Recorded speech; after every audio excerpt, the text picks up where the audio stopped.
Halo semua, kami dari Kelompok 7. Perkenalkan, nama saya Billy Tanuwijaya. Saya Nur Butar Butar. Saya Askaria Gazin Aisyah. Saya Leoni Stefania Kartika Putri. Saya Raditya Arif Maulana. Saya Muhammad Rizky Femersya Maulana. Saya Farah Aldi Rajasa. Dan saya Nathanael Simanjuntak. Di sini kami akan mempresentasikan hasil RBL kami yang berjudulkan pengukuran diameter serat alami menggunakan metode difraksi. Happy watching! Adapun tujuan dari proyek RBL ini yang pertama yaitu menentukan diameter serat alami pada kayu, kelapa, dan pandan, serta melakukan setup alat eksperimen fenomena difraksi dengan menggunakan teknik difraksi cahaya dan melakukan pengamatan pada pola difraksi yang muncul di layar. Kemudian yang kedua, membandingkan hasil pengukuran diameter serat alami menggunakan metode difraksi dengan hasil pengukuran berdasarkan alat mikroskop digital di lab fisika dasar dan aplikasi ImageJ. Teori dasar dari percobaan ini yaitu pertama prinsip Huygens. Prinsip Huygens merupakan suatu kondisi ketika tiap-tiap titik pengganggu yang berada di depan gelombang muka utama menjadi sumber pembentukan deret gelombang yang baru. Kedua, difraksi cahaya. Difraksi adalah fenomena ketika cahaya sebuah gelombang dapat mengalami perubahan bentuk apabila bertemu dengan sebuah halangan atau celah. Difraksi terjadi karena interferensi antara gelombang cahaya dengan tiap-tiap muka gelombang. Difraksi merupakan salah satu penerapan dari prinsip Huygens. Yang ketiga yaitu difraksi celah tunggal. Difraksi celah tunggal menggunakan sebuah celah. Berikut adalah gambaran dari difraksi celah tunggal yang tertera pada slide. Dari gambar tersebut didapatkan persamaan sebagai berikut. D sin theta sama dengan M lambda, dengan M yaitu ordo interferensi dan lambda yaitu panjang gelombang.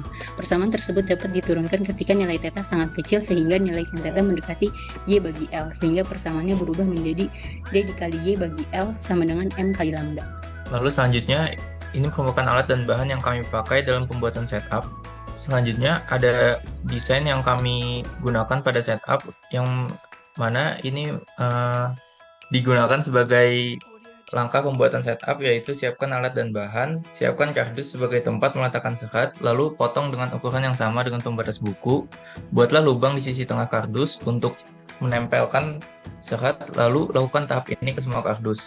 Lalu rekatkan masing-masing serat ke kardus, rekatkan kardus yang terpasang serat ke pembatas buku menggunakan penjepit kertas, lalu siapkan kertas milimeter blok, lalu rekatkan ke dinding. Susun alat dengan urutan posisi laser yang seperti pada desain setup alat, dan pastikan posisi laser dan serat telah benar dengan cara mencoba menembakkan laser hingga posisinya telah sesuai.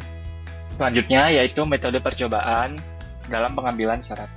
Prosedurnya yaitu yang pertama, pastikan alat dan bahan telah terpasang sesuai desain setup. Yang kedua, atur jarak celah dan milimeter blok sejauh 2 meter lalu laser ke serat. Yang ketiga, tandai berkas cahaya hasil difraksi yang terpancar di kertas milimeter blok. Yang keempat, ulangi percobaan tersebut dengan mengganti jenis serat. Dan yang terakhir yaitu setelah semua serat telah terukur, ulangi langkah percobaan di atas dengan variasi jarak celah ke kertas milimeter blok sebesar 2,4 meter dan 3 meter untuk masing-masing serat. Berikutnya yaitu prosedur pengukuran serat menggunakan mikroskop digital sebagai pembanding atau referensi. Perhitungan yang kami gunakan pada percobaan ini adalah persamaan yang telah disebutkan sebelumnya, yaitu D sin theta sama dengan N dikali lambda, sehingga persamaan ini dapat disederhanakan menjadi D sama dengan N dikali lambda dikali L dibagi dengan X. Kami juga menghitungkan galat, di mana galat ini adalah perbandingan antara selisih hasil percobaan dengan nilai sebenarnya dikali 100%.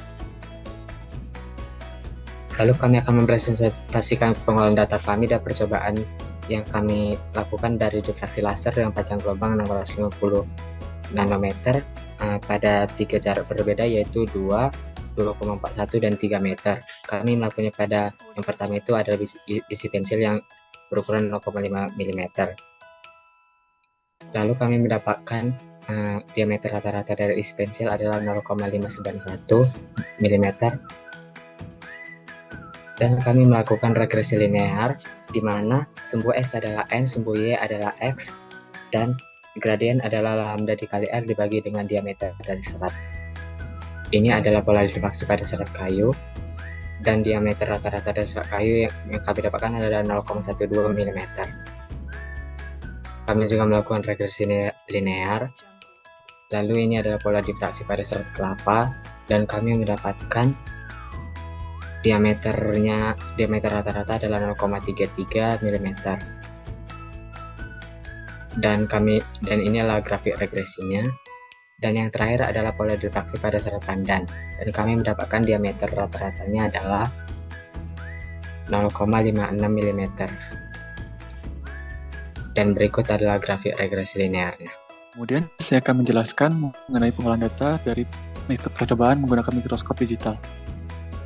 Berikut adalah hasil fotografi dari mikroskop digital dan pengolahan data dari mikroskop digital. Yang pertama adalah untuk serat kayu didapatkan rata-rata diameter sekitar 0,099 mm.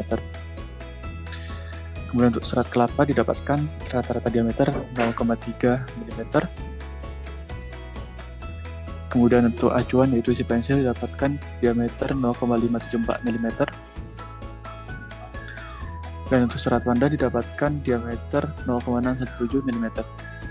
Kemudian untuk perhitungan galat dengan acuan panjang sebenarnya menggunakan hasil pengukuran dari mikroskop, didapatkan galat untuk isi pensil sebesar 2,97%, untuk serat kayu didapatkan 18,78%, untuk serat kelapa didapatkan 5,43%, dan untuk serat pandan didapatkan 13,4%.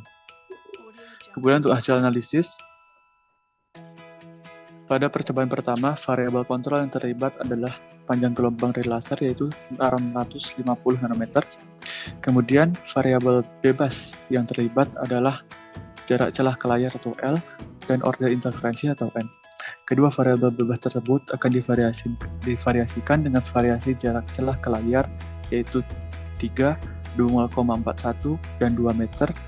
Kemudian untuk variasi dari order interferensi yaitu order pertama dan order kedua.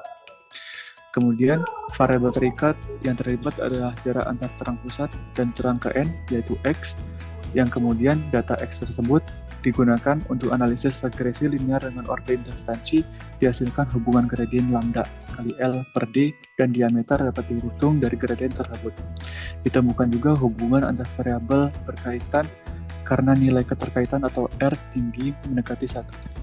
Pada pengukuran eksak menggunakan mikroskop digital, didapatkan variabel kontrol yang berupa citra mikroskop yang berupa kisi persegi, kemudian variabel bebas berupa banyak dan tempat pengukuran, dan variabel terikat berupa hasil pengukuran yang telah dikalibrasi dengan menggunakan image chip.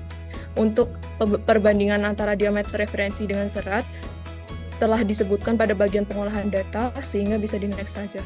Penyebab dari adanya galat dalam perhitungan yaitu diantaranya adalah karena kesalahan pengukuran, kemudian ada kesalahan alat dan keterbatasan alat, dan yang ketiga adalah faktor dari pemilihan serat itu sendiri.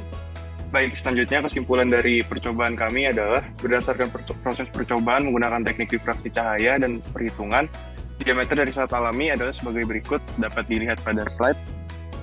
Kemudian untuk kesimpulan yang kedua adalah perbandingan hasil pengukuran diameter serat alami menggunakan metode difraksi dengan hasil pengukuran berdasarkan alat mikroskop digital adalah sebagai berikut. Perbandingan serat kayu 1,18, perbandingan serat kelapa 1,05, perbandingan serat pandan 0,86, dan terakhir perbandingan isi pensil 1,03. Nah, berikut ini merupakan dokumentasi yang telah kami ambil selama proses percobaan berlangsung. Selanjutnya akan kami tampilkan juga video dokumentasi selama proses pengambilan data.